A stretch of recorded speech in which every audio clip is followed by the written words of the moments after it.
Kiai Haji Hamim Tohari Jazuli yang lebih dikenal dengan Gus Mik.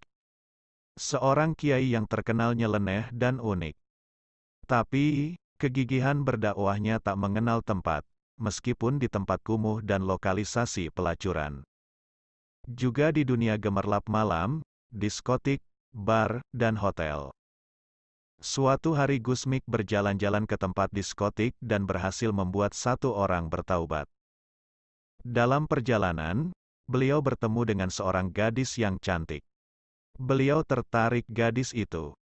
Kemudian diikutinya gadis itu sampai rumahnya. Pertemuan itu membuat Gus Mik jatuh hati, dan mencari tahu tentang gadis itu. Setelah diketahui siapa gadis itu, beliau pun berniat melamar dan menikahinya. Pada awalnya keluarga Gus Mik kurang setuju. Kiai Haji Jazuli bin Usman, ayah Gus Mik tidak setuju karena gadis tersebut bukan dari kalangan santri, dan kurang memiliki pengetahuan mengenai agama Islam. Lalu ada salah satu kiai pondok Al-Falah yang menyanggah, menurut beliau gadis inilah yang akan mampu menjadi pendamping Gus Mik. Karena Gus Mik berdakwahnya berbeda dengan orang ulama pada umumnya. Beliau sering merantau ke berbagai daerah, berbagai tempat perjudian, tempat diskotik dan tempat-tempat dugem lainnya. Akhirnya ayah Gus Mik setuju atas pernikahan gadis itu. Tentu saja setelah istikharah.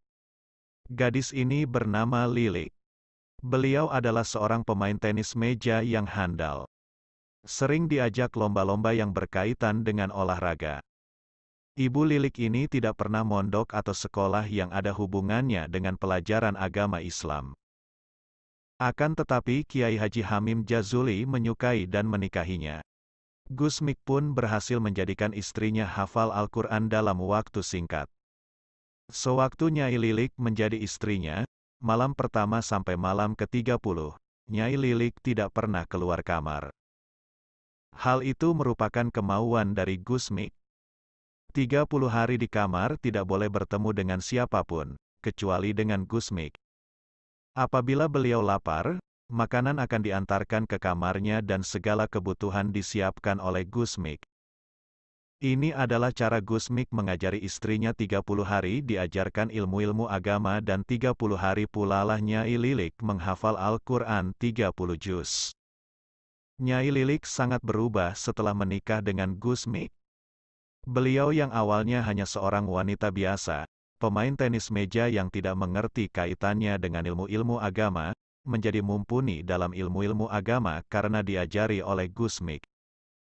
Dalam berdakwah Gus Mik berkelana ke tempat-tempat yang justru kerap tak dirambah juru dakwah lainnya.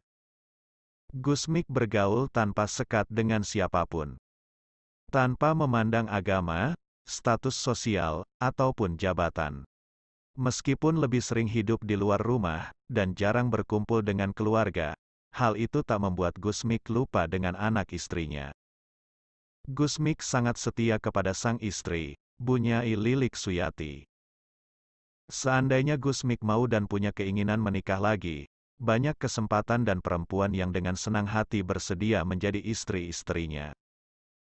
Hari-hari Gus Mik seringkali dikelilingi para perempuan cantik yang berharap nasihat ataupun sedikit pencerahan.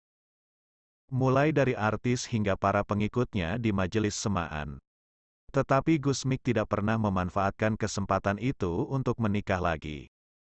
Hingga di akhir hayatnya Gus Mik hanya mempunyai seorang istri. Suatu ketika dengan menaiki mobil sedan, Bu Nyai Lilik Suyati mencari Gus Mik ke rumah salah seorang pengikutnya. Karena waktu itu Gus Mik berbulan-bulan tidak pulang, walaupun hanya sekadar menjenguk anak istrinya. Bahkan, berkali-kali Bu Nyai menyuruh orang untuk mengantar suratnya, tak satu pun ada yang dibalas oleh Gus Mik.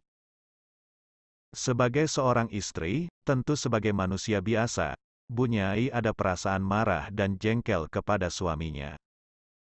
Apabila nanti bertemu dengan Gus Mik, Bu Nyai Lilik telah menyiapkan kata-kata untuk memarahinya karena surat-suratnya tidak ada yang dibalas.